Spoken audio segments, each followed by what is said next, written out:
Hey everybody, it's Chapman live from Ghana. Day 3 being here. I thought I'd try something different.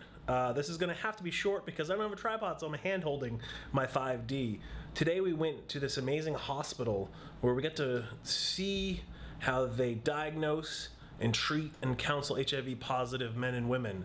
And it was fascinating to see the whole process from start to finish. One of the highlights for me that I was excited to hear about is that they actually counsel them whether they're positive or negative.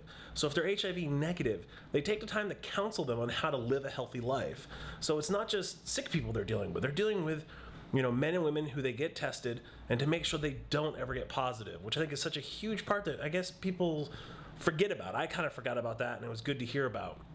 At the end of it, there was two parts of it that were very moving. One, we went to the records keeping, and they had told us that every yellow folder we saw was for one HIV positive patient, and there was just row upon row of them, and it was really moving to see of them. They said there's roughly 16,000 folders in there, so that was kind of poignant to see that. Not kind of, it was. And then we get to sit down with 3 HIV positive mothers who have been through this amazing treatment where they have this drug now that if they're HIV positive and they get pregnant, the baby has a 95, it's over 90, I think it's 95% chance of being HIV negative when it's born. And this woman that I talked to was so amazing. She was just smiling and happy. And she's an entrepreneur. She makes these beautiful dresses. She's a seamstress. She makes these beautiful dresses, but she also volunteers for the clinic. Or maybe she's hired. We didn't really talk about if she was paid or not. But she does a lot of community outreach out there, as she said, to get her brothers and sisters aware of AIDS and what AIDS is and HIV positive and how they can treat it. And it was really fascinating to see her enthusiasm. She has a 6-year-old son. She's getting married this July to the father of her son left when he found out she was HIV positive.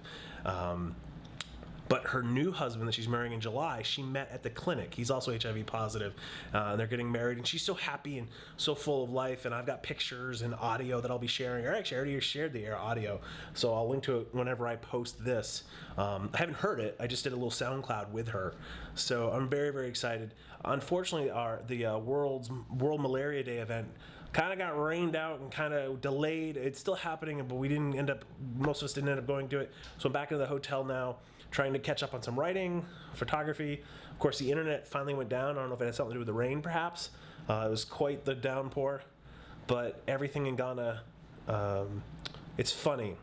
People say that Africa will change you, that it's a life-changing trip. And I always kind of went, yeah, whatever. But I get it. It's one of those things. It's kind of like childbirth. Until you go through it, you can't fully appreciate it. There's other things in this world like that. And coming to this amazing continent that on one end has extreme poverty unlike I've ever seen, but on the other end has extreme opportunity. There's so much possibility here. With the right support, the right infrastructure, Africa's gonna flourish. I don't know if it's in the next 10, 20, 30, 50 years, but there is so much potential here. And that's where I want to focus. That's where I want to focus my thoughts going forward, is how do we take the youth and the business owners and the people who want to make Africa a better place, how do we support them? How do we make it? And I think organizations like One are exactly a great way, and I'm so thankful to One for bringing me and having me be part of this. Please take the time, go to one.org, check out what they're all about, learn what they're really about. It's not about just red products, and it's about so much more. So check them out at one.org. I'm CC from cc-chapman.com. You can find all my updates from Africa there, both now and when I get home. Ghana's been a very welcoming, warm, and amazing country. And I thank everybody that brought me here and everybody that I've met along the way. The smiles, the hugs. It's awesome. Absolutely awesome. Peace. Be wild, y'all.